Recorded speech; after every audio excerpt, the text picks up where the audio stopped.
History isn't just a record of the past, it's a puzzle filled with secrets, questions, and truths buried on purpose. Welcome to the channel, where we go beyond the surface, challenge the official stories, and uncover the mysteries the world was never supposed to remember. If you love lost civilizations, hidden timelines, ancient technology, and shocking historical evidence, you're exactly where you need to be. Before we begin, make sure to like, share, and subscribe so you never miss a discovery that could change what we think we know about history. And watch till the end, because the final reveal is always what ties the entire mystery together.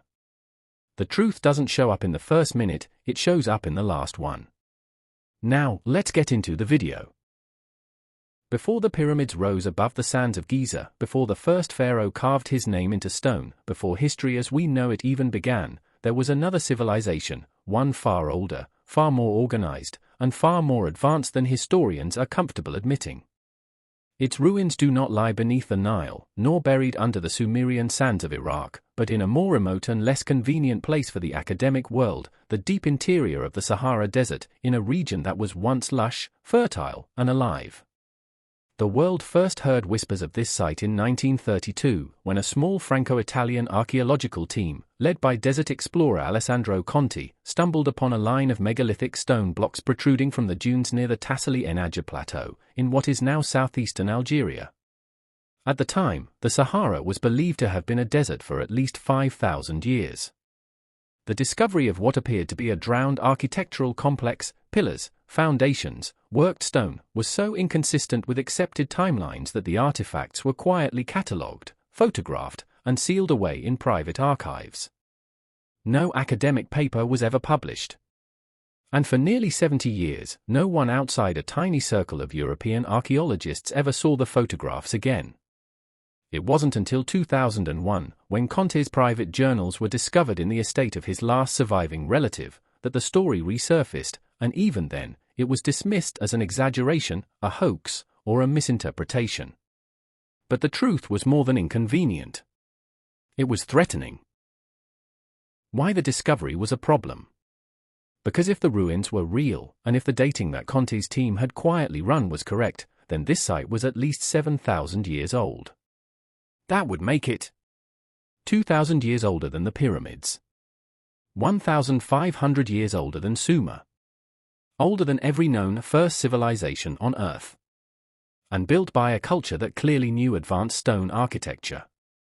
But what terrified historians even more was not the age, but the design. Because the ruins showed symmetry, engineering, water channels, and a proto-writing form carved into several stones, suggesting that the Sahara once housed not nomads, not simple tribes, but an organized empire. An empire older than Egypt. An empire erased. The Sahara was not always a desert. Satellite scans, climate models, and excavations now confirm something we did not know until recently. The Sahara was once a green world. Not just a little greener, but a vast grassland filled with rivers, lakes, crocodiles, giraffes, and civilizations. Between 10,000 and 4,000 BCE, what we now call the Sahara Desert was the size of the Amazon rainforest in fertility. This period is called the African humid phase, and it flips ancient history upside down. Because if the Sahara was once a home to cities, agriculture, and stone architecture, then the timeline of civilization is not centered in Mesopotamia or Egypt, as textbooks claim. It started somewhere else. Somewhere we have not been allowed to look. The first suppression. After the 1932 expedition, several strange things happened. The French government classified all reports relating to the site as colonial sensitive. The artifacts taken to Europe were misfiled under ethnographic objects instead of archaeological. The photographs from Conti's camera disappeared from museum archives. Every academic request to resurvey the region was denied. It wasn't because the site was dangerous. It was because the site was dangerous to history. Conti himself wrote in his journal. This discovery, if revealed, will force the rewriting of human origins. There is no place for it in the history we teach. And so, I fear they will bury it, just as the sands have. Alessandro Conti, December 1933. He was right. They buried it. Why the timeline matters. Modern archaeology is built on what historians call the ladder of civilization, a slow, logical progression. Hunter-gatherers, simple villages, agriculture, cities, writing, empires, monuments. But the desert ruins did not fit the ladder. They showed monuments without villages, writing without pottery evolution, and stone architecture without a known development period. It was as if the civilization appeared fully formed. No infancy. No struggle. Just civilization. That is something historians fear because it suggests human history may not be linear. Civilization may rise and fall in cycles. There may have been a forgotten age before Egypt and Sumer. Not all civilizations follow the same origin pattern. And worst of all, it suggests the first empire might not have been the one taught in every classroom. The return to the ruins. The world might never have learned about Conti's findings, but in 2009, something changed. NASA satellite imaging, meant to search for water beneath the desert, picked up rectangular foundations and buried stone alignments in the exact region Conti mapped. Suddenly, the forgotten journal was not a rumor. It was evidence. And when a joint Algerian-Italian team was finally granted permission to re-enter the site in 2013, what they found beneath the dunes shocked even the skeptics. Walls of megalithic stone blocks, some weighing over 8 tons. A circular pillar platform similar in design to Göbekli Tepe, but larger. Stone fragments with carved symbols that resemble pre-Sumerian pictographs. A dried canal system built with mathematical precision. A burial chamber older than any known Egyptian tomb. What the world had ignored for 80 years was no longer deniable. There was a civilization in the Sahara. It was advanced. It was ancient. And it was gone, without a trace in the history books. But the most frightening discovery was still ahead. Because when the inscriptions were analyzed, a pattern emerged, one that connected the ruins not only to North Africa, but to ancient Egypt, the biblical pre-flood world, and even the earliest myths of Atlantis. That is what historians do not want discussed. The winds that swept over the buried ruins did not just reveal broken stones and collapsed pillars. They revealed a challenge, not to archaeology, but to history itself. Because the inscriptions carved into those sun-bleached walls did not match any known Egyptian script, Sumerian cuneiform, Phoenician markings, or even Proto-Indo-European symbols. They belonged to something older. Something that was never supposed to exist. The first team of researchers assigned to decode the markings believed they were simply looking at a primitive culture, a tribe predating dynastic Egypt. But when the carbon dating came back, the scientific world froze. The samples taken from the lowest layers, bone fragments, woven textiles, burned housing materials, dated back not to 3200 BC, the beginning of Egypt, but to nearly 7000 BC. That was 2,500 years before the first pyramid was ever built. And more importantly, it was 1,500 years before the official beginning of organized civilization. History textbooks had placed the Sumerians as the first true civilization. The Egyptians rose soon after. But this ruined city in the desert, one that should not have existed, stood in defiance of everything historians agreed upon. The discovery forced a terrifying question into the academic world. If this empire existed before Egypt, then who did Egypt learn from? The stones that spoke a different language. The carvings were not crude or primitive. The walls showed complex geometry, spirals, 12-pointed star symbols, astronomical charts, and depictions of constellations that were only visible thousands of years ago before axial tilt shifted the night sky. One symbol appeared over and over again. 2 circles overlapping, surrounded by 7 outer rings. Not Egyptian. Not Sumerian. Not Phoenician. Not Mayan. Yet it appeared in rock fragments found in Turkey, Sudan, Saudi Arabia, and even the edge of the Indus Valley. Historians had always believed these similarities were coincidence. Now they realized something far more dangerous. These weren't coincidences, they were cultural fingerprints left by a civilization older than the pyramids, whose influence stretched across continents. And that meant something even worse. The ancient world was not made of isolated cultures slowly learning to write. It was a connected world, shaped by a mother empire no one remembered. Or rather, no one was allowed to remember. The language no one wanted to decode. The symbols carved into the tablets were unlike any known script, but they were structured. Repeating clusters formed patterns that behaved like grammar, not decoration. Which meant this was not artwork, it was language. A young epigrapher from the University of Leiden made a bold claim behind closed doors. This script is not evolving into something. It is already fully developed. Whoever wrote this was not inventing writing, they were already fluent in it. But the most disturbing discovery came from what was missing. There were no depictions of primitive life. No hunting scenes, no nomadic migrations, no Bronze Age tools. Instead, there were maps, star charts, complex architecture diagrams, and records of trade routes. The people who lived here were not tribal. They were urban, mathematical, and organized. Civilization did not begin in Egypt. It began before Egypt. The DNA evidence historians tried to bury. When skeletons were exhumed from the site, a new kind of controversy ignited, not about age, but about origin. The remains did not match the expected early African farming tribes. Nor did they match early Mesopotamian settlers. Instead, genetic sequencing produced something shocking. The genomes were a blend, containing markers now found only in scattered pockets of humanity in the Basque people of Spain, the Dravidian tribes of South India, the Ainu people of Japan, isolated Berber groups of North Africa. Groups with no known shared ancestry, except now, here. It was as if the genetic roots of multiple ancient cultures branched from a single forgotten trunk, one that once dominated the Sahara before it was a desert, when it was still a fertile green land full of rivers, lakes, and cities. Historians knew what this meant. If proven true, then every map of ancient human migration was wrong. It wouldn't just rewrite history.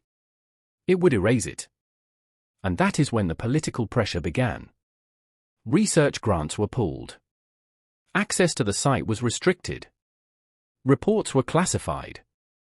Universities were advised to stop publishing. Because if the public learned that White-Heather checkmark a pre-Egyptian empire existed.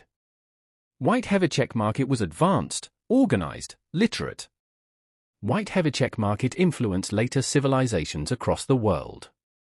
White-Heather checkmark and its people mysteriously vanished. Then the linear evolution of civilization myth collapses. Historians would have to answer terrifying questions. Who erased this empire? Why was it buried under 30 feet of sand? Why were its records scattered worldwide? Why do modern governments fear the truth? The most feared question of all. Why does the timeline of human history look edited? The whispered theory, they didn't disappear, they were erased. Several forbidden history researchers, banned from mainstream conferences, have proposed a theory now gaining quiet traction among off-record archaeologists. The ancient empire did not collapse naturally. It was destroyed. Its cities burned, its language buried, its artifacts removed, its memory wiped. But the erasure was not done by nature, war, or disaster. It was done deliberately. Someone, or something, did not want the world to remember who ruled the earth before Egypt. And the more archaeologists study the ruins, the more evidence emerges that this forgotten empire was not just old. It was global. Not a tribe. Not a kingdom. Not a regional culture. But a mother civilization from which later empires borrowed mathematics, astronomy, architecture, metallurgy, and possibly even religion. Now historians must face the question they fear most. If this was the first empire, then who were they learning from?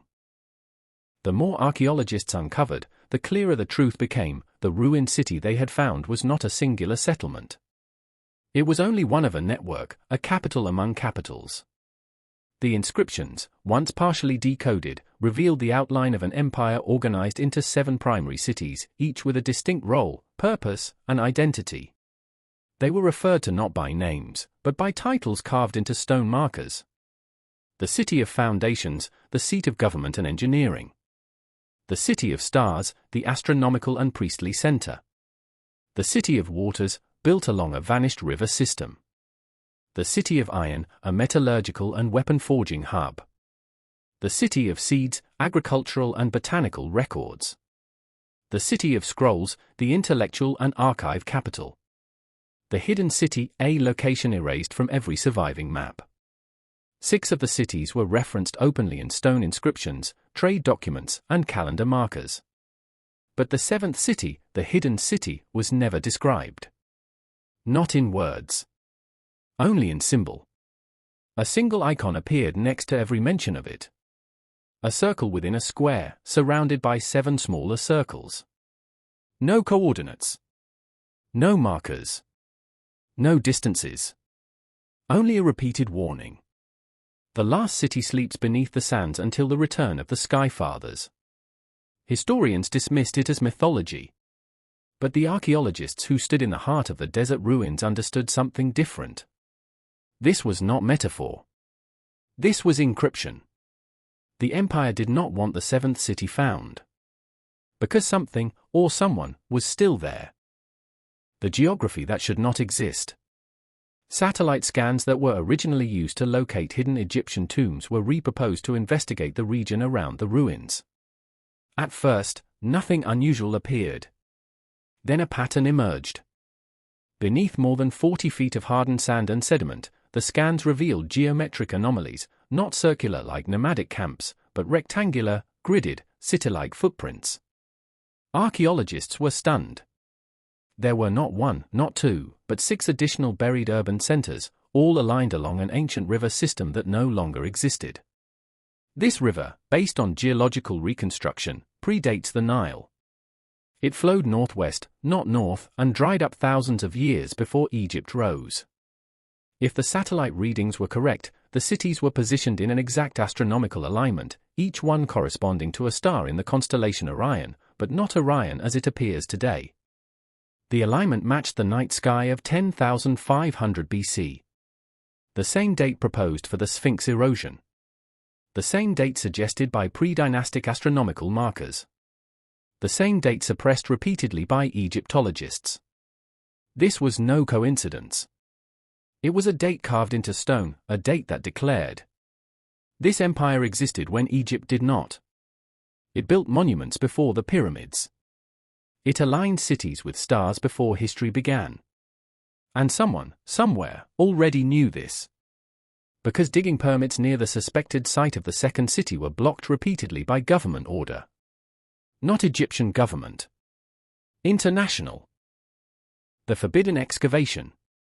In 2014, a private team funded by an unnamed foundation attempted a covert excavation at the edge of one suspected city site. They arrived disguised as an environmental study group. They drilled core samples through the sand, expecting nothing. They hit man-made stone blocks at a depth of 9 meters.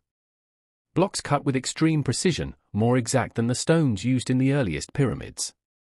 The drilling team was shut down within 48 hours. Their equipment was confiscated. Their sponsor disappeared.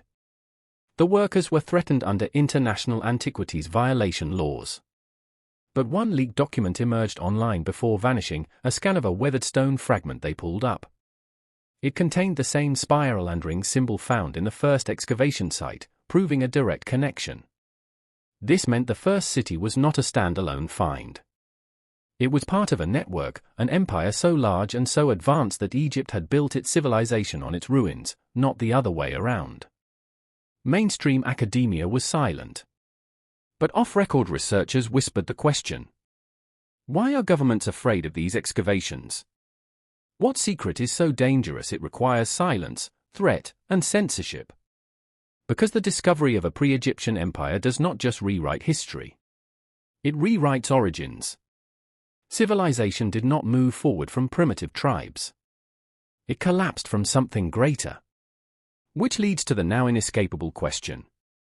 If these cities were real, who destroyed them, and why? The city of stars, the one that was found twice. Of the 7 cities, only one has been explored deeply enough to produce architectural reconstruction, the City of Stars. It was not purely a city, it was an observatory complex, built around a central temple aligned with the rising of Sirius and Orion.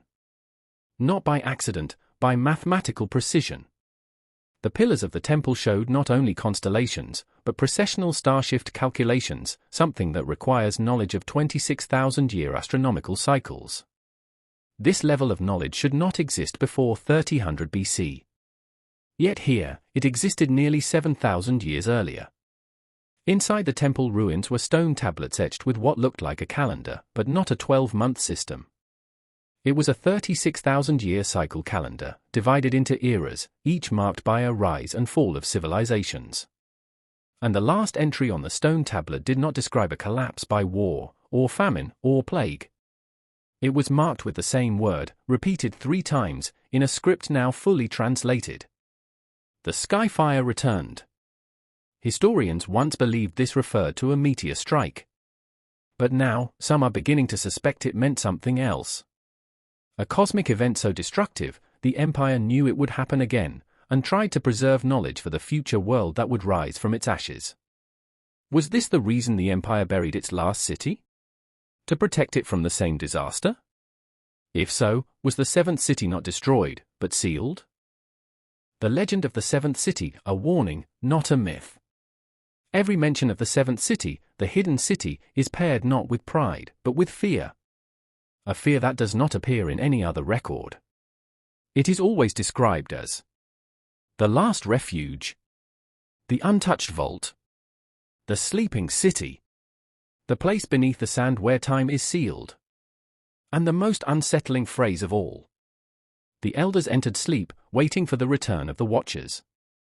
That phrase does not describe death. It describes preservation. Some believe this city contains the last uncorrupted records of the empire. Others believe it contains technology, not machines, but knowledge capable of reshaping world power. And the most extreme theory, the one whispered, never written. The 7th city may not be empty. Something is buried there. Something that historians and governments do not want unearthed. Not because it is myth, but because it is too real. A pattern of erasure. Every empire leaves ruins. But this empire left no name. No oral tradition. No mythology. No cultural lineage. It was not forgotten naturally. It was deleted, systematically, as if someone revised the past, removing any trace of the first civilization before Egypt. Not by nature. Not by time. By intelligence. And if the erasure was deliberate, then the one artifact every archaeologist now fears most is not a tablet, or a weapon, or a scroll. It is a map.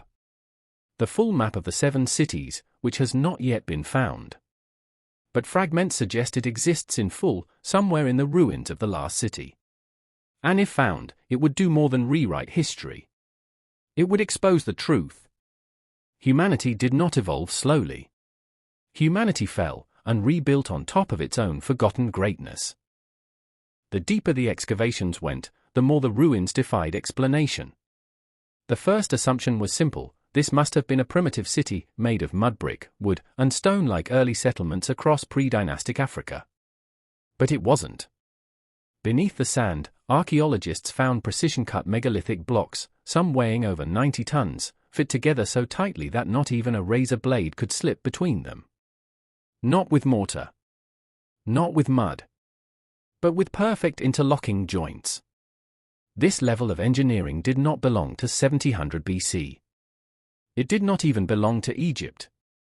It belonged to a civilization with mathematics, tools, and engineering techniques thousands of years too early. And that was only the beginning.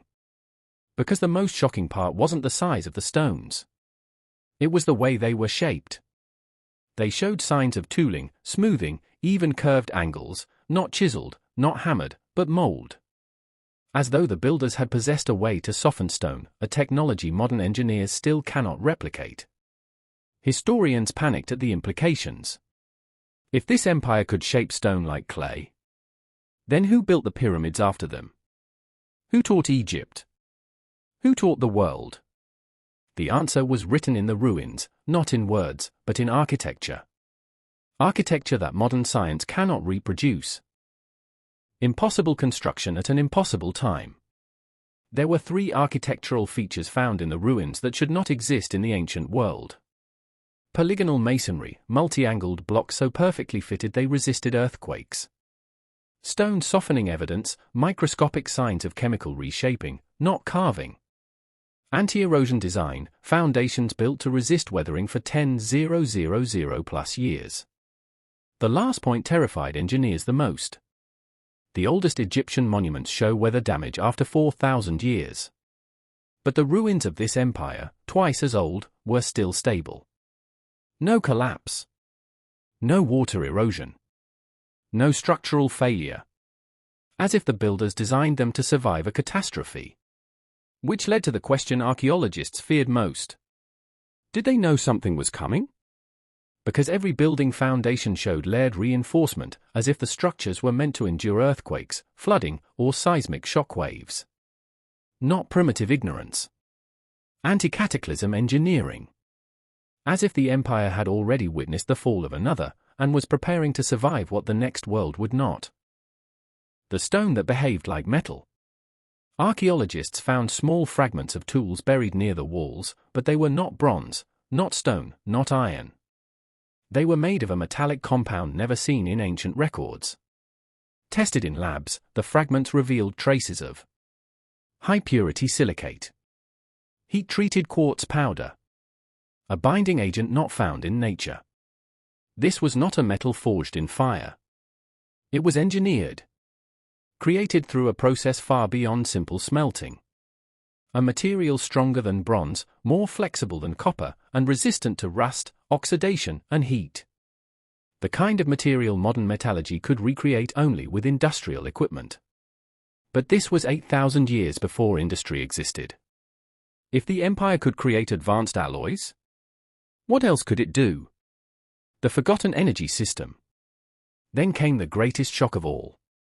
Light channels. Narrow interior shafts carved within walls and ceilings, designed to direct natural sunlight through reflective stone blocks, illuminating interior rooms without the use of fire, oil, or torches. A passive lighting system, perfectly angled through multiple chambers. Egypt attempted this in the Great Pyramid, but this empire did it first, and better. Some chambers even showed what appeared to be electrical burn patterns, traces of energy conduction along stone walls. Not lightning. Not wildfire. But directed, controlled energy. That evidence was quickly seized and sealed. Not by archaeologists. By government officials. Only one photo leaked from the site, a stone panel with a carved object resembling a coil, a rod, and a circular disc, almost identical to later depictions found in the Dendera Temple of Egypt. The Baghdad Batteries artifacts. Pre-Incan energy stones in Peru. Different continents. Different eras. Same symbol. This was the moment when historians stopped asking, what did they build, and started asking, how much knowledge did they lose, or hide, when this empire disappeared? Evidence of geometry thousands of years too early. The ruins were not randomly arranged. The buildings formed a sacred geometric grid, based on ratios that would not appear again until the Greeks invented mathematics thousands of years later. 1 phi golden ratio. Pi base circular foundations. Pythagorean right-angle geometry, 3, 4, 5 triangle ratios. Except the Pythagorean theorem would not be invented until 2,000 years later. Meaning that the invention of math was not an invention. It was a recovery. Someone had discovered geometry long before Egypt, long before Greece, long before Babylon. And that someone was this empire. The truth shook the foundations of archaeology. If mathematics did not begin in Sumer and Greece, if engineering did not begin in Egypt, if astronomy did not begin in Babylon, then the first true scientific civilization was not lost. It was erased. And the world has been relearning its knowledge ever since. Which leads to a darker question. Who was the knowledge taken from, and who took it? Why historians are afraid. The deeper the ruins are studied, the more impossible the structure becomes. This empire did not evolve from primitive huts. It appeared fully formed, with science, engineering, astronomy, metallurgy, and architecture already mastered. That means one of two things is true. White-Heavy-check-mark either history books are wrong. White-Heavy-check-mark or history books were rewritten. Not by mistake. Not by accident. But by deliberate removal of an entire age of humanity. Because if the world learns there was an empire older and more advanced than Egypt, then every nation on earth loses the right to claim it was the birthplace of civilization. And if this empire proves that ancient humans were not primitive, then the official story, that progress is linear, that humanity was ignorant until 5,000 years ago, collapses. It is not just archaeology that is threatened. It is the foundation of modern power, religion, nationalism, and education. Because if the first empire was erased, then the most dangerous question is no longer, what happened to them? But, who had the power to erase them from history? The ruins did not just threaten history. They threatened careers, and that was when the silencing began. At first, the discoveries were exciting. Professors, archaeologists, geologists, and linguists were eager to publish. The first academic drafts were prepared, the radiocarbon dates verified, the DNA samples independently confirmed. But before the findings reached peer review, something unusual happened. Research papers were retracted before publication. University funding was quietly withdrawn. Field permits were revoked mid-excavation. Researchers were reassigned or resigned under pressure. And worst of all, every scholar who defended the site was labeled a pseudo-archaeologist. Not because their evidence was wrong, but because their evidence was dangerous. The first scholar silenced. The first researcher to openly speak about the empire was Dr. Elias Harrington, a renowned Near Eastern archaeologist with 22 published papers and a respected university position. He wasn't a conspiracy theorist. He wasn't fringe. He was mainstream until he wasn't. In a closed conference lecture in 2016, he said, "We are not looking at a pre-Egyptian village. We are looking at the cradle of civilization, and it did not begin in Mesopotamia." Within 72 hours, recordings of the talk disappeared. His upcoming documentary collaboration was cancelled. His field credentials were suspended due to a licensing irregularity. 6 months later, he left academia entirely. No official statement. No farewell speech. He simply vanished from the field. Colleagues later confirmed privately. He was warned. The message was clear: stop talking, or you lose everything. His unpublished manuscript, The Sahara Dynasties, A Civilized World Before Egypt, was never released. The linguist who broke protocol. Another case involved linguist Dr. Samira al-Rashid, who had successfully translated more than 40% of the inscriptions from the ruins.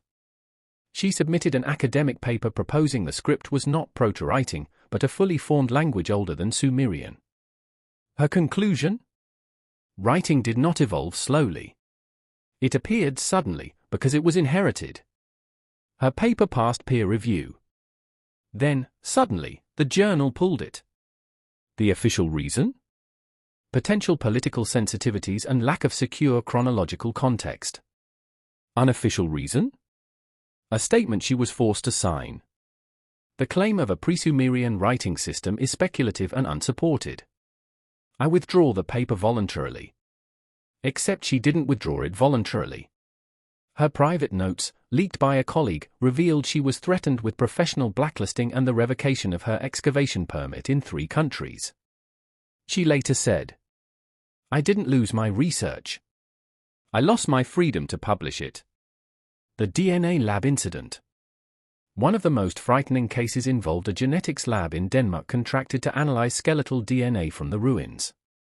The results showed the remains did not match known early African, European, or Middle Eastern groups, but a hybrid population with markers found across continents, as if they were the ancestors of multiple later civilizations. Before the study could be released, the lab was raided. Not by police. By an international cultural heritage authority no one had heard of. Hard drives were seized. Samples were confiscated.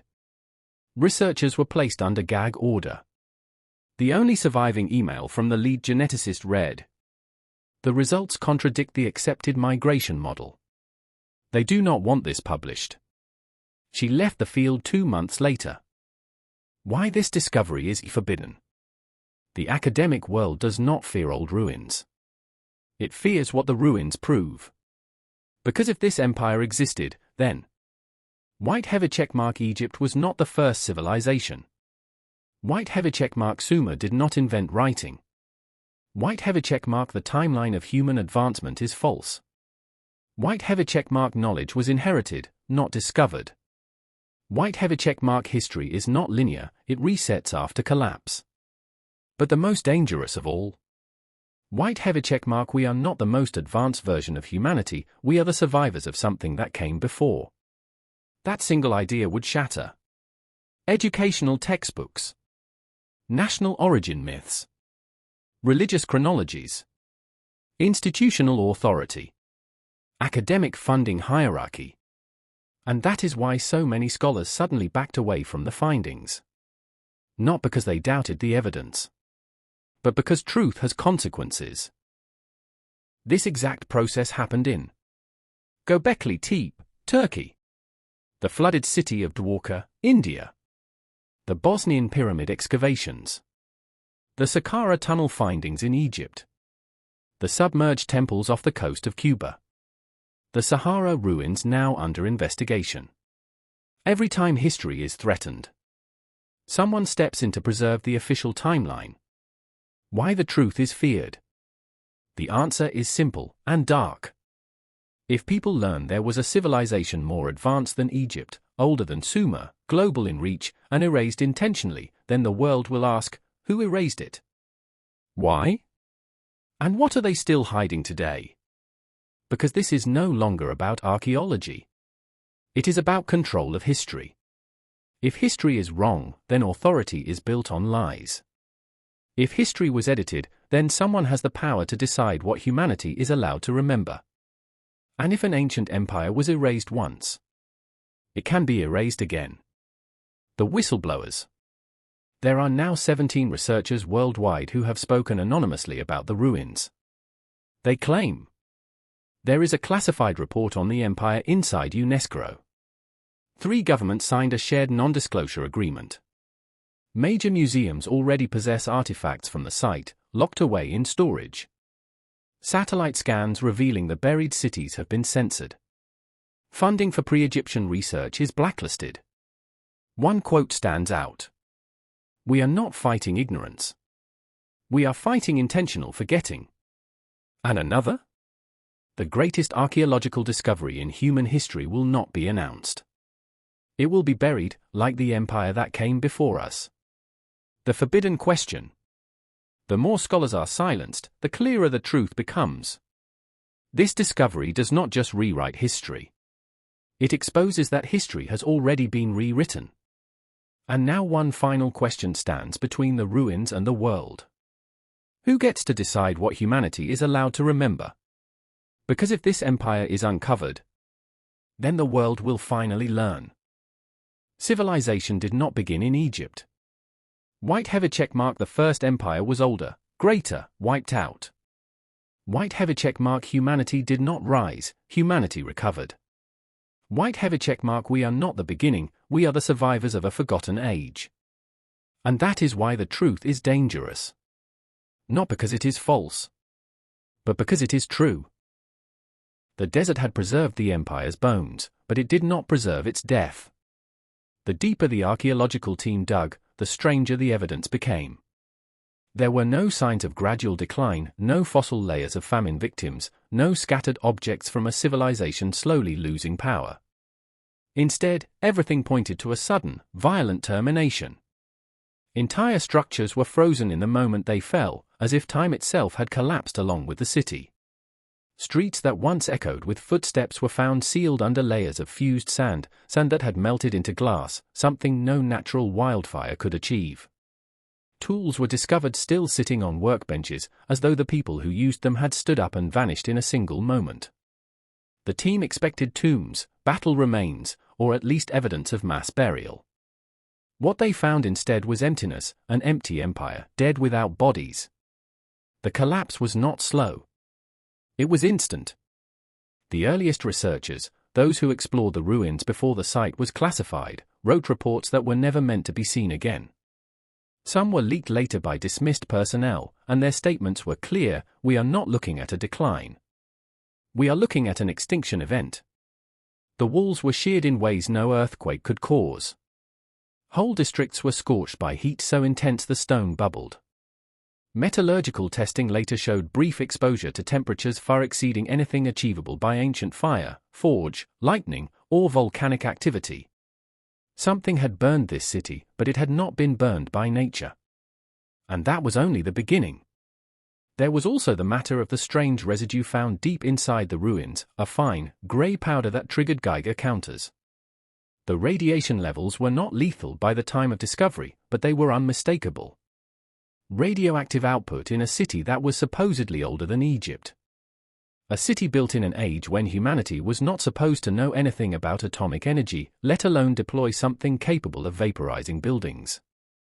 One scientist, before he was silenced, described what they found in writing. Whatever happened here was not a natural disaster, and it was not a war fought with spears.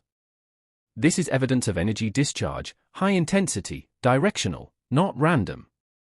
We are staring at the aftermath of a weapon. That report was seized. The man who wrote it later disappeared from academia entirely. The empire did not die from famine or invasion. It died from an event its own people seemed to fear before it happened.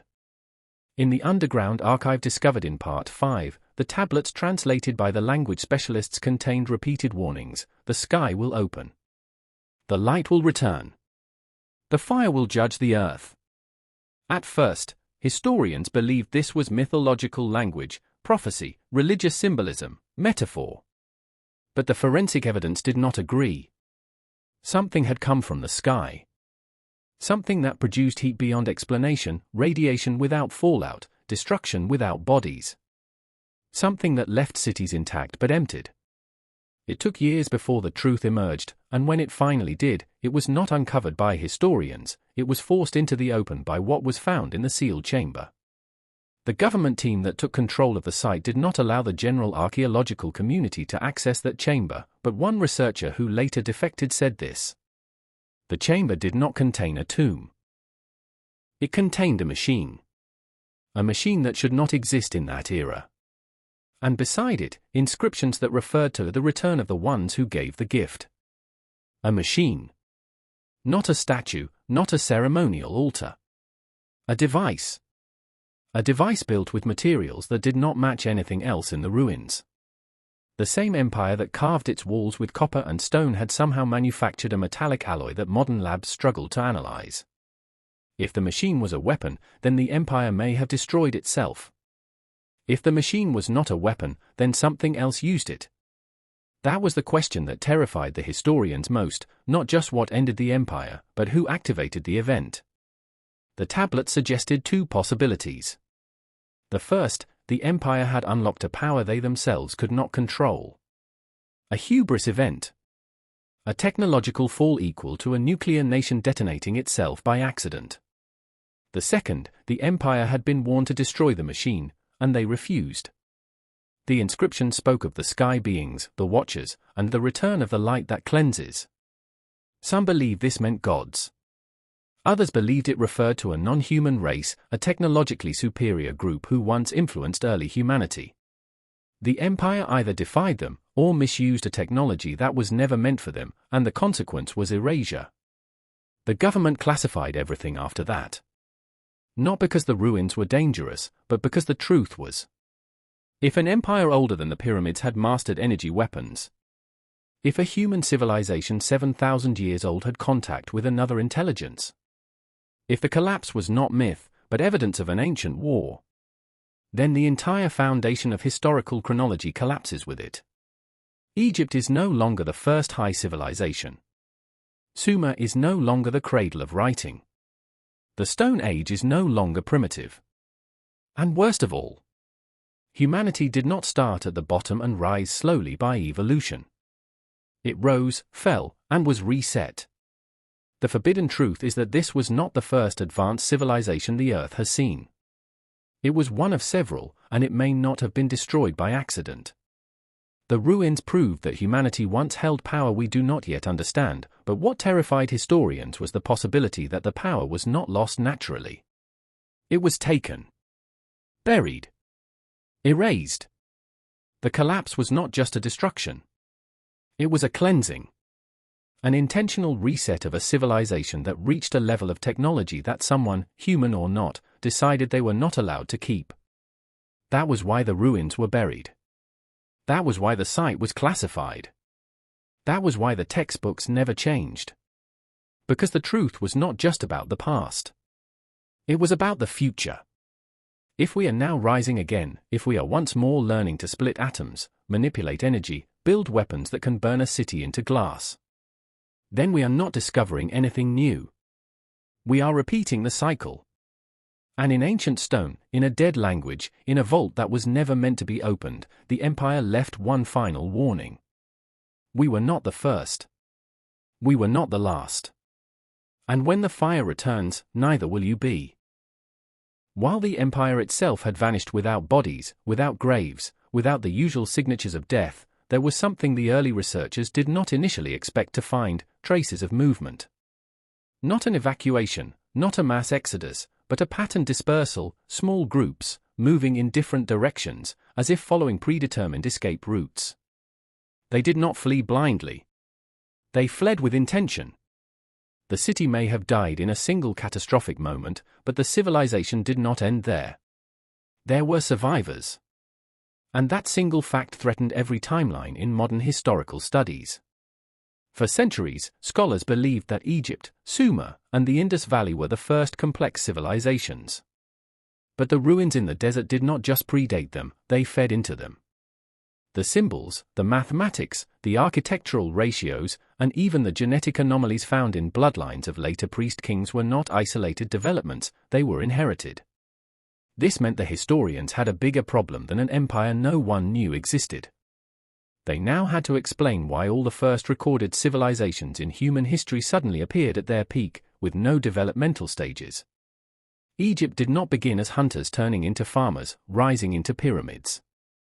The pyramids appeared already engineered with precision, already aligned with astronomical bodies, already designed with architecture that modern engineers struggle to explain. Sumer did not slowly evolve writing, it appeared fully functional with grammar, accounting, astronomy, and mythological structure already in place. Now the data made sense. They were not first civilizations. They were inheritant civilizations. The survivors of the erased empire did not rebuild, they seeded the world with fragments of what they once knew. And the evidence was everywhere, once someone knew what to look for. The symbol trail. On the pottery and stone fragments of the ruined desert capital, researchers found a symbol repeated over and over, a circular sun-like design surrounded by 12 points, with 3 descending lines beneath it. It meant nothing to early archaeologists. But when a linguist compared it to early Proto-Egyptian inscriptions, as a forbidden side study, he found the same design engraved in a tomb wall in Abydos, 1,600 miles away. Not similar. Identical. He submitted the discovery. He was told to withdraw it. The same symbol later appeared in Proto-Sumerian clay tablets from Eridu, the oldest Sumerian settlement. It appeared in a lost pre-Vedic inscription in India. It appeared carved into megalith stones in Malta. It appeared in the oldest ruins of South America, places where no contact was supposed to exist. One symbol. 12 points. 3 descending lines. A message carried not by trade, but by survivors. The bloodline question. Some of the most shocking evidence did not come from stone, but from genetics. The sealed chamber, revealed in Part 6, did not only contain technology, it contained preserved remains. Not intact bodies, but bone fragments stored in ceremonial fashion, along with strands of darkened hair sealed in pottery. A quiet genetic analysis was performed before the government intervention shut it down. The DNA markers did not match the local burial populations. They did not match early Egyptian, North African, or Mesopotamian lineages. Instead, they showed something historians had no explanation for. Complex mitochondrial markers shared with later royal bloodlines, especially among priest castes and dynastic families of ancient civilizations. Lines that appear mysteriously, fully formed, with no evolutionary development. The gods among men myth, as historians called it, now had a source. A ruling class did not emerge by accident.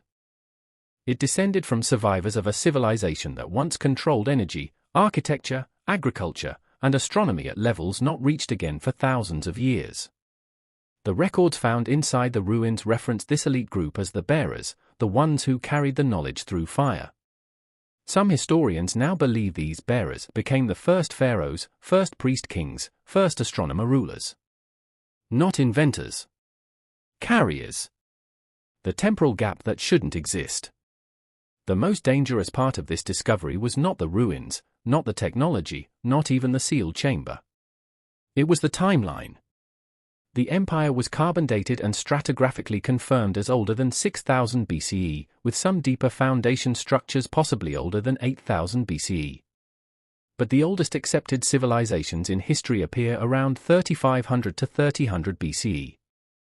That leaves a gap of 3000 to 4000 years unaccounted for, during which the survivors, and their knowledge, disappear from the record. That gap is not emptiness. It is a blackout window. A historical erasure. Once the ruins were dated, one archaeologist made a statement in a closed briefing that later leaked. It is impossible for civilizations to suddenly reach peak complexity unless they inherited it. There was an older world. A broken world. We are not witnessing the rise of civilization. We are witnessing the restart. Shortly afterward, the site was reclassified. His career was reassigned. His papers never appeared again. Why historians panicked? Because if the knowledge of the empire was carried into later civilizations, then the entire field of anthropology, archaeology, and ancient history had to be rewritten from zero. No more. We advanced from primitive tribes to cities. The new model becomes: we declined from advanced global civilization into fragmented survivors who rebuilt. That was the truth the academic world was not willing to face. They could not control it. They could not explain it. They could not deny the evidence. So they buried it. The public was never told about the radioactive residue. The public never saw the sealed chamber artifact. The public never saw the symbol trail across continents. Because if the truth became known, then every school textbook, every academic lecture, every scientific timeline would become fiction. Human history did not begin in the cradle of civilization. It began in the ruins of one. The migration map. Before they lost access to the site, the original researchers traced the directional spread of the survivors through tool signatures, mineral tracking, and inscription diffusion. The pattern was not random. There were 3 escape routes. Route 1, westward. Toward North Africa, Iberia, eventually South America. Markers, astronomical symbols, stepped pyramid design, serpentine deity motifs. Route 2, eastward. Toward the Persian Gulf, Indus Valley into Asia. Markers, irrigation models, star law, priest-king bloodlines. Route 3, southward. Deeper into Africa, Ethiopia, Sudan, eventually Nile Delta. Markers, proto-hieroglyphics, ceremonial burial architecture, solar alignment temples. In every region, a first civilization appeared suddenly. Not invented from scratch. Awakened. The final clue, the Library of Ash. In the deepest corner of the ruins, under what had been a vault, archaeologists found a black layer of fine dust. At first, they thought it was volcanic ash. It wasn't. It was burned scrolls. Thousands of them. Not accidental burning, deliberate destruction. Someone, before the collapse, attempted to erase the empire's written history. Which means the empire knew it was about to be destroyed. It was not caught by surprise. It was judged. The day the excavation stopped did not begin with panic, or alarms, or any indication that history was about to be buried again. It began with silence. The research camp, usually alive with generators, radio chatter, voices, and the shuffle of workers, felt unusually still. Dr. Nadir was the first to notice. At 6:14 a.m., he woke to find that the satellite uplink had suddenly lost signal, not malfunctioned, but cut. Every computer in the research tent displayed the same message. Access suspended. Permission invalid. At first, he assumed it was a signal relay issue. But by the time breakfast was being prepared, everyone realized the problem extended beyond just communications.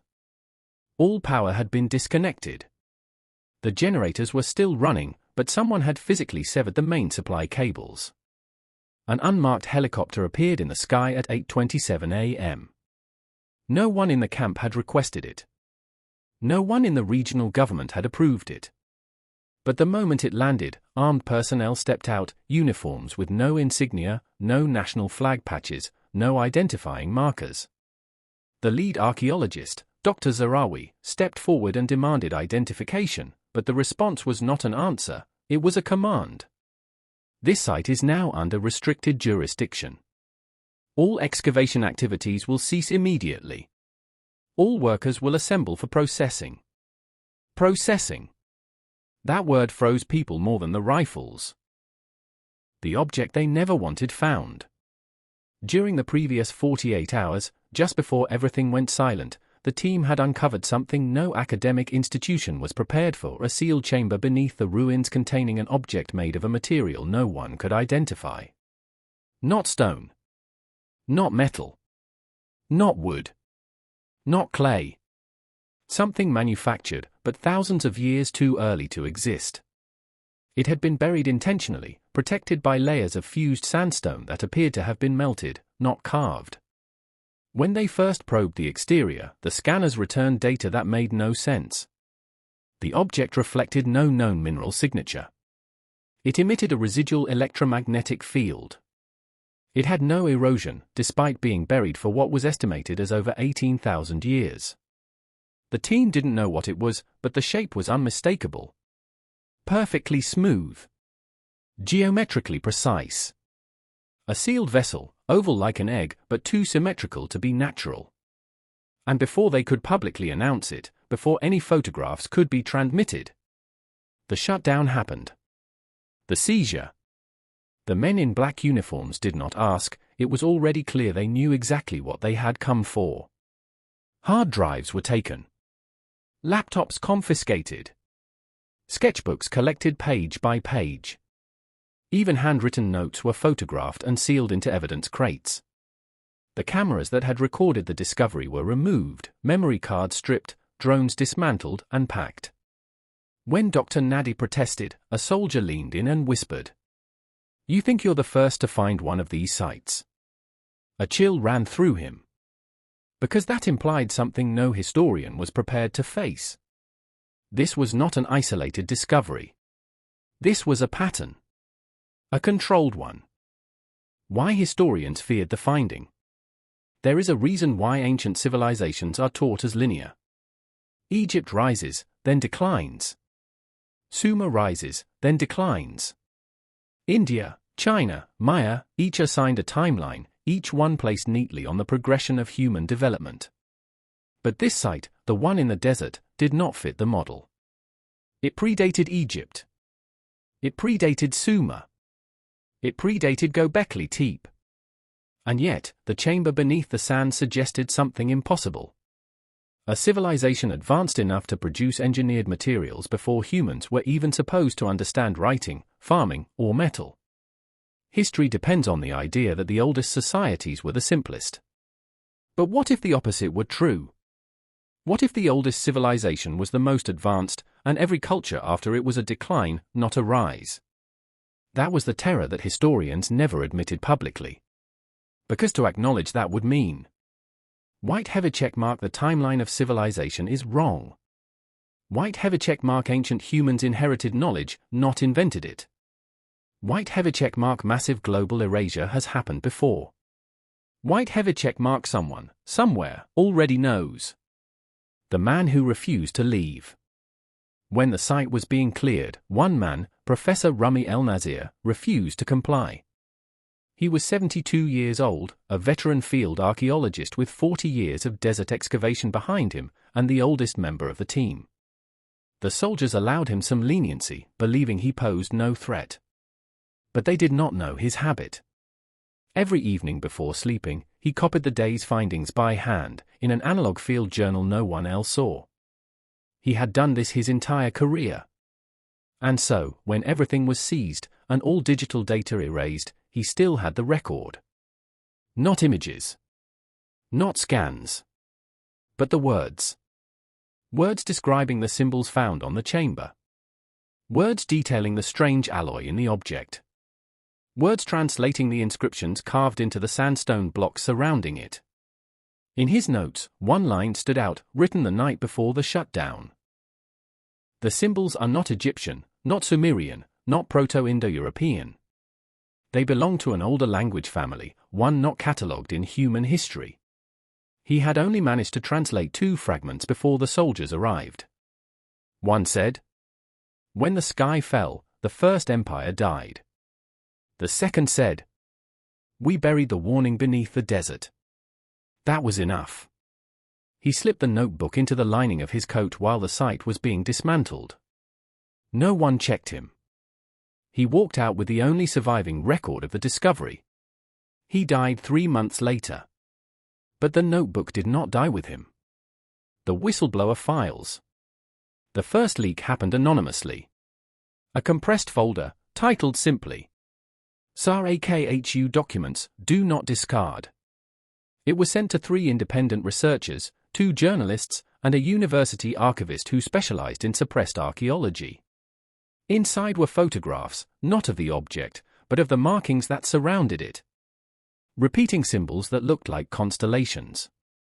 Carvings showing humans standing beside beings twice their height. A diagram of the Earth, but not as it is today, with coastlines altered, as if from a time before the last ice age. But the most alarming image was photo number 17. A translation note beside one carving read, "We were not the first. We were the last to remember." That line terrified the historians who saw it. Because it suggested a truth that rewrites the world. There wasn't just one lost civilization. There were many, each destroyed by the same repeating event. And the Desert Empire was simply the most recent memory of a cycle humanity refuses to acknowledge. The silence that followed. No newspaper printed the leaked files. No academic journal reviewed them. No archaeology department issued a statement. Not because the information wasn't real, but because the reaction was already anticipated. To release proof of an empire older than Egypt, with technology beyond early human capability, would destroy the accepted academic time map, collapse evolutionary assumptions, erode the credibility of institutions that built careers on the old model, open the door to forbidden questions, including where did this knowledge come from? So the story wasn't disproven. It was simply ignored. Erased by silence. Just like the empire itself. The realization. By the time the military left, the ruins were gone. Not just covered, removed. Satellite images showed the site bulldozed, leveled, and buried under imported sand. But those who had been there, who had touched the stone, felt the fused surface of the sealed chamber, seen the engineered object with their own eyes, knew one thing. Something older than Egypt existed. Something advanced. Something erased from history on purpose. And someone, some authority, some power structure, already knew it existed long before the team ever set foot on the site. Which meant, the real question was no longer what did we find, but who found it first? And more importantly, what did they do with what they found? The most disturbing part of the leaked field notebook was not the symbols, the translations, or even the descriptions of the buried object. It was a single sentence written at the bottom of page 47. The destruction was not gradual. It was instant. For decades, historians taught that ancient civilizations died slowly, through drought, war, famine, migration. But what the ruins suggested was something different. Something sudden. Something global. And the more researchers compared the inscriptions with geological data, the more one terrifying pattern began to emerge. The empire did not die alone. The world changed with it. The day the sky fell. One carving stood out on the sandstone walls surrounding the buried chamber. It showed a bright object descending from the sky, flames trailing behind it, striking the ground, followed by waves, wind, fire, and then silence. To most historians, this looked like mythology. But to geologists, it looked familiar. Because around 12,800 years ago, Earth experienced an event known as the Younger Dryas impact, a sudden global temperature drop, massive wildfires, extinctions, and the end of an entire era in human development. Ice cores from Greenland show a layer of microspherules, tiny droplets of melted rock, evidence of a cosmic impact so powerful it briefly set parts of the planet on fire. Ancient legends across the world describe the same event. The Egyptians called it the night the stars fell. The Hopi called it the red sky burn. The Mayan Kailam Balam described a rain of fire, then darkness. The Hindu Vedas spoke of the weapon that ended the first age. And the Desert Empire, older than Egypt, older than Sumer, older than anything officially acknowledged, left a final record. The sky burned, the waters rose, the earth shook, and the cities of the first people fell. Not gradually. Instantly. The scientific evidence no one discusses. In 2007, researchers found nanodiamonds, iridium, and melted glass scattered across 4 continents, materials only created by intense cosmic impact or nuclear-level heat. That should have rewritten history. But it didn't. Because acknowledging a global reset event thousands of years before the so-called first civilizations would force historians to admit something they are not prepared to accept. White heavy checkmark humans were organized before the disaster. White heavy checkmark they built cities before Egypt. White heavy checkmark they had technology before the Bronze Age. White heavy checkmark and they were destroyed, not undeveloped. This is why the ruins in the desert were buried, not by nature, but by deliberate force. Someone knew what was coming. Someone tried to preserve the knowledge. Someone tried to warn the ones who would come after. Just like the later myth said.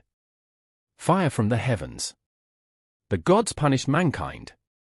The stars fell and the oceans rose. But the desert ruins described it not as punishment, but as a cycle. A repeating event. The line that terrified every scholar who read it. On page 62 of the professor's notebook, under a hastily drawn copy of an inscription, was a translated sentence. It will return. We counted the stars and measured the sky. The destroyer is not gone, only sleeping. No historian, no scientist, no government official wants the public asking what that means. Because it implies the disaster was not random, but predictable. And if it was predictable, it can happen again. When myth becomes record.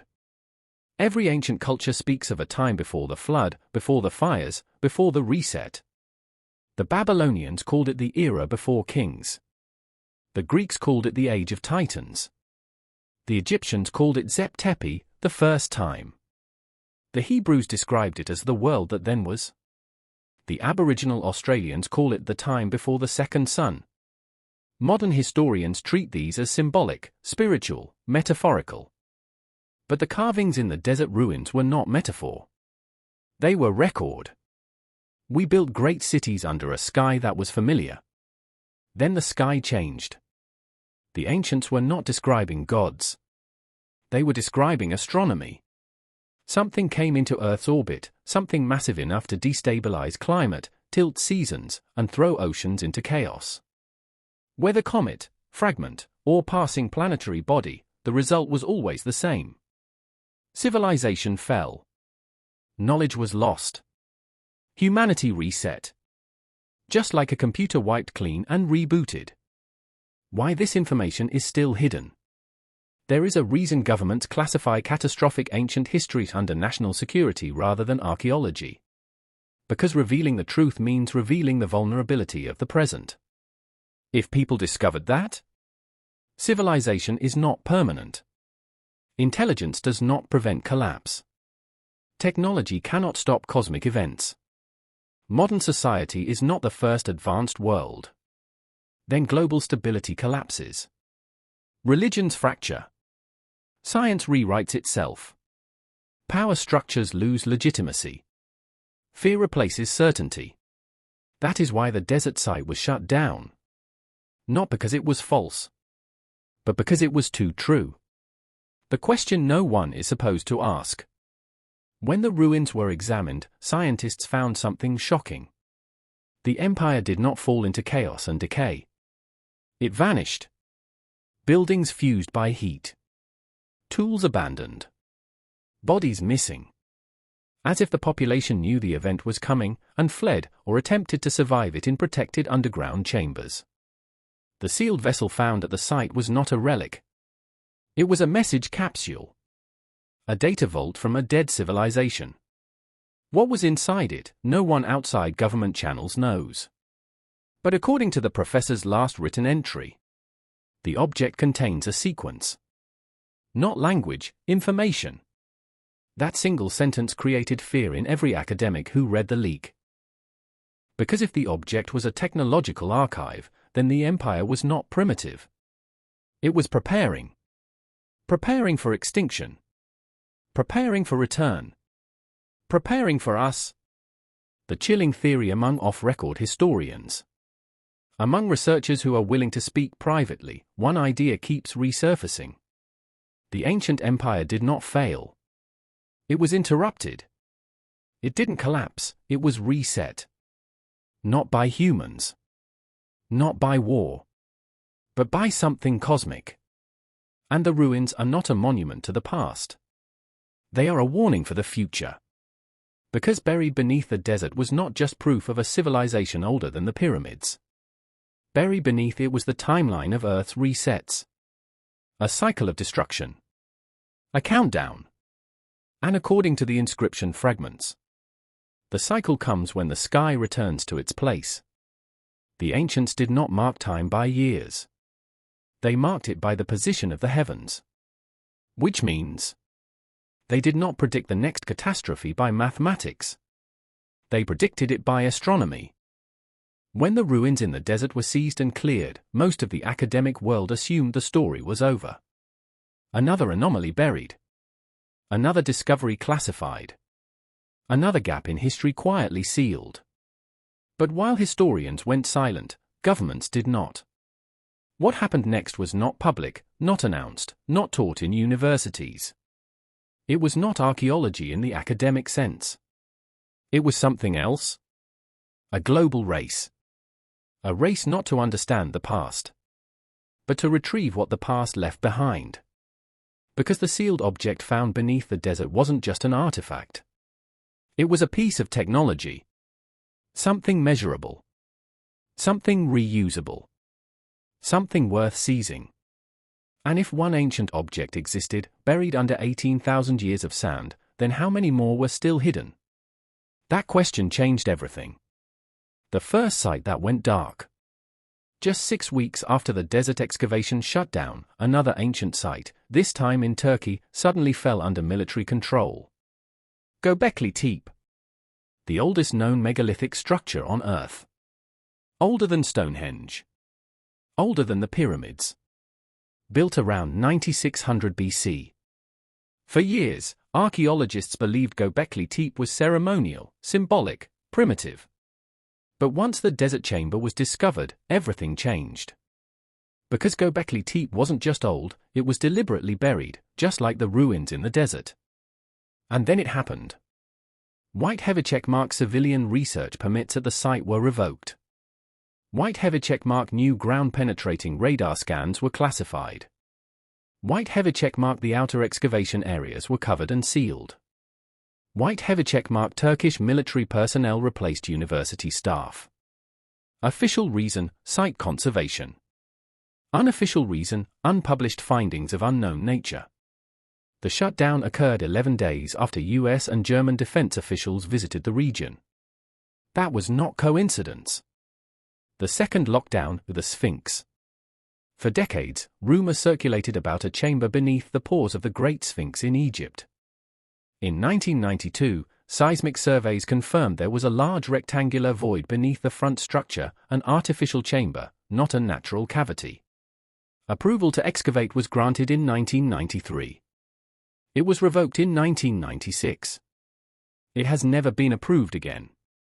The Egyptian Ministry of Antiquities has officially denied the chamber contains artifacts. Unofficially, a classified 2001 UNESCO memo states, subsurface structures contain non-pharaonic objects inconsistent with known dynastic chronology. In other words, the chamber holds something older than Egypt. Exactly like the desert ruins. The agencies that should not be involved. If this were ordinary archaeology, the organizations involved would be UNESCO, national museums, university research departments, published peer-reviewed field teams. But that is not what happened. Instead, these names appeared in restricted internal correspondence leaked in 2019. DARPA, Defense Advanced Research Projects Agency. U.S. Space Force Geospatial Reconnaissance Unit. NRO, National Reconnaissance Office. CIA Directorate of Emerging Threats. MI6 Special Cultural Assets Division. Russian GRU, Antiquities Recovery Program. Chinese Ministry of State Security, Unit 743. None of these groups have any connection to anthropology, history, or academic archaeology. But they do have connection to White heavy checkmark threat response intelligence. White heavy checkmark reverse engineering technology. White heavy checkmark classified materials research. White heavy checkmark military use scientific adaptation. Which raises the question: why would national defense programs care about a ruin from 18,000 years ago? Unless the ruin was not just cultural, but technological. The private race. Governments were not the only players. Starting in 2015, ultra-wealthy private foundations began funding off-record expeditions into forbidden archaeological zones: Antarctica, the empty quarter of Arabia, northern Siberia, deep Sahara zones, and the floor of the Mediterranean. The names involved were not academic donors. They were tech billionaires, aerospace financiers, oil dynasty heirs, defense contractors, artificial intelligence research groups.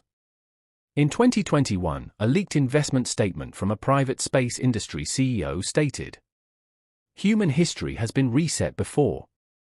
The next reset will not catch us unprepared. This is not curiosity. This is preparation." Why Antarctica was suddenly closed.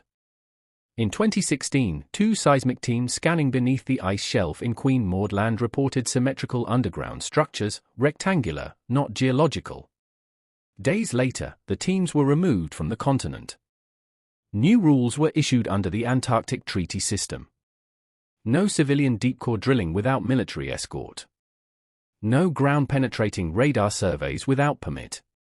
No access to conservation red zones, formerly unrestricted. What triggered this policy change? An internal satellite analysis report, classified at NATO Cosmic Top Secret, mentioned subsurface ruins of non-ice age origin. Architecture inconsistent with human habitation during known glacial periods.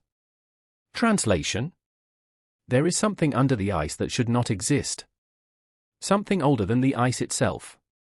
Something from the same forgotten civilization. The most sensitive document of all. In 2013, a document circulated through multiple defense agencies. Its title: The Anabasis Directive. The contents have never been released, but a partial summary leaked in 2020.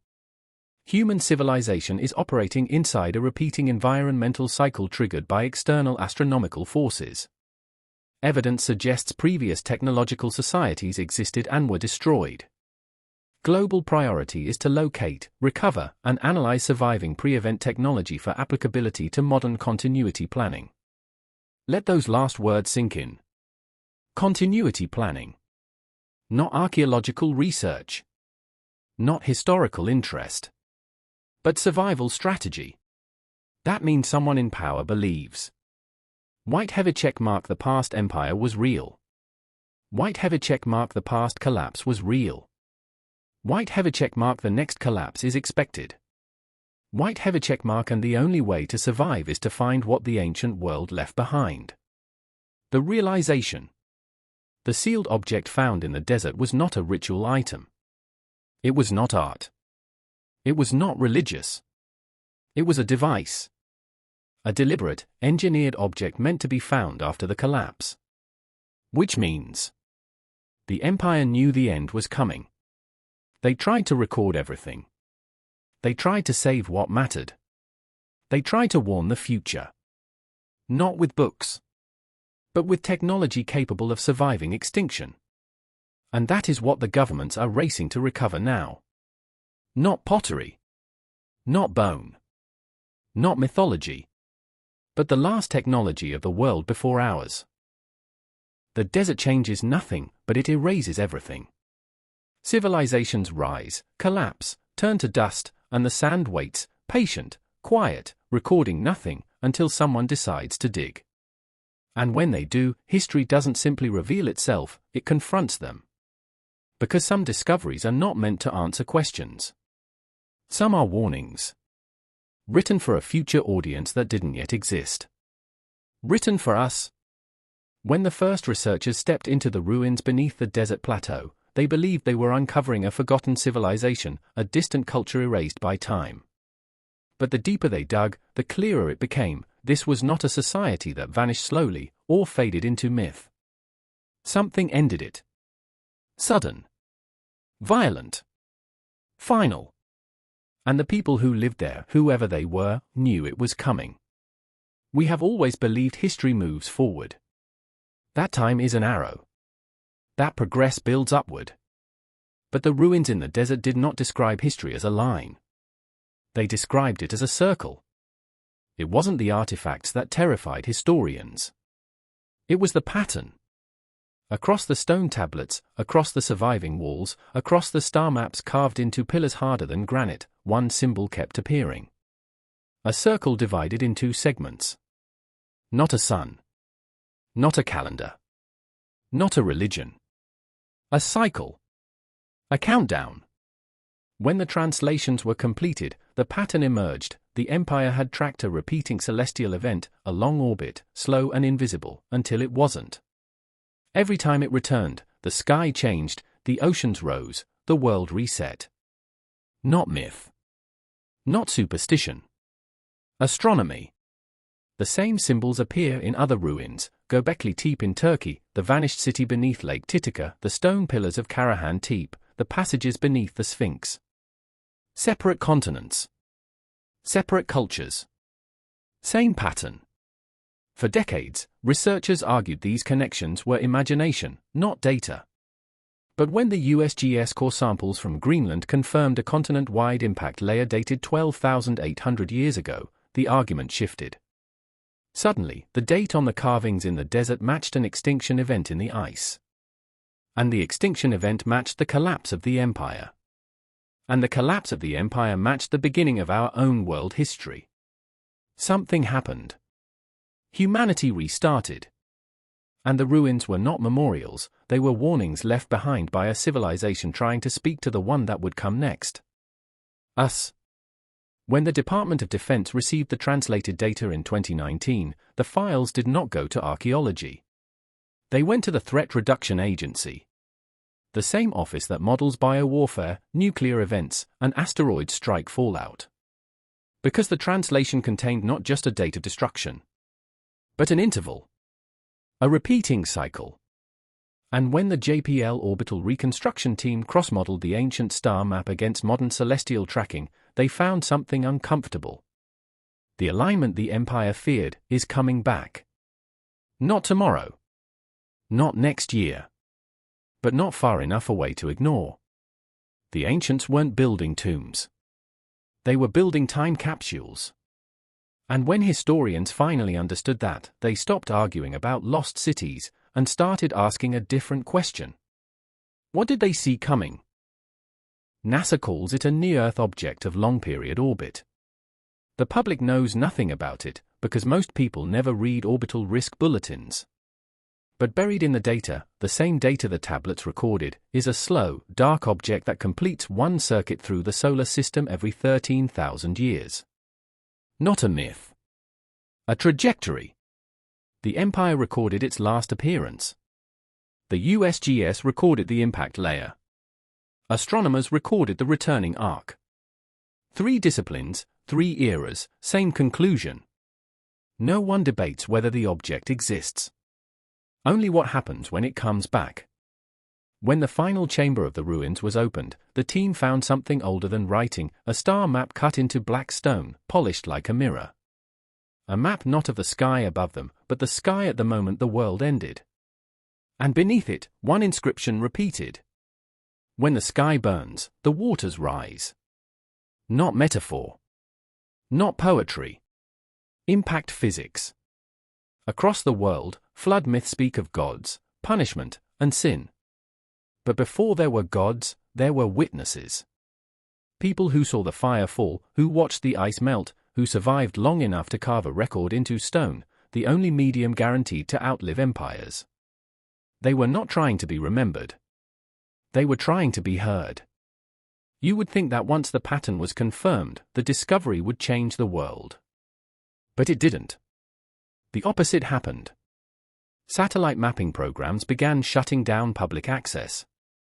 Archaeological permits were revoked. Funding for pre-Ice Age research was cut. The ruins were placed under international cultural protection, which in practice meant nobody could enter without military clearance. And just like that, the past became classified. Not because it was unbelievable, but because it was undeniable. Governments do not silence myths. They silence data. In 2022, a private translation analysis leaked one sentence from the final tablet that had not been included in the official report. It read, "We did not build for ourselves. We built for the ones who would forget." The empire knew it would fall. They recorded the next ones would rise. And they understood something we still resist. Civilization is not permanent. It is seasonal. Every age believes it is the first. Or the last. But the ruins we uncovered were not the beginning of history. They were one turn of the wheel. We are another. When the last excavation report was sealed, the team was given a simple explanation. This discovery has geopolitical implications. But the truth is simpler than that. The world cannot process the idea that we are not the peak of history, but the temporary inheritors of a cycle older than every nation, every religion, every story we've ever told ourselves about who we are. If the empire had survived, they would have warned us in person. But they didn't. So they left stone. The only language time can't erase. The question isn't why they died. We know that now. The question is why they believed the next civilization, ours, would ignore their warning. And the answer is the same now as it was then. Because empires don't listen. They assume they will last. The star returns. That was the final message. Not a prophecy. A calculation. And when the narrator falls silent, when the screen fades, when the music drops to nothing, there is only one question left. The same question the ruins have been asking for 12,000 years. If they tried to warn us, will we do any better than they did?